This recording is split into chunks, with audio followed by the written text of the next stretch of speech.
కేసీఆర్ కుమార్తె కల్వకుంట్ల కవిత ఈరోజు నూతన పార్టీ పేరు ప్రకటించబోతున్న సందర్భంగా హైదరాబాద్లో జరిగే బహిరంగ సభకు కుమ్రంభీం ఆసిఫాబాద్ జిల్లా సిర్పూర్ నియోజకవర్గ దివంగత మాజీ ఎమ్మెల్యే కావేటి సమ్మయ్య తనయుడు కావేటి మనోహర్ సవిత ఈరోజు ఉదయం కాగజ్నగర్ నుండి బస్సులో బయల్దేరి వెళ్లారు. దాదాపు 200 మంది జాగృతి కార్యకర్తలు ఈ సభకు వెళుతున్నట్లు ఆయన తెలిపారు.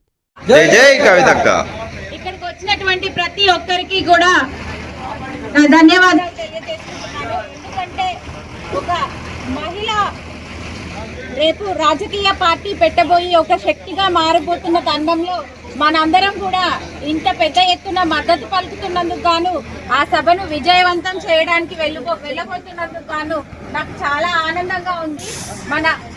మనందరి తరఫున కవితక్కకి రేపు మనందరికీ కూడా మంచి రోజులు రాబోతున్నాయని నమ్మబోతూ ఆ రాజకీయ పార్టీని ఒక శక్తివంతమైన పార్టీగా మార్చబోతున్నామని ఈ రకంగా నేను మీ అందరి ముందు సభాముఖంగా తెలియజేసుకుంటున్నాను.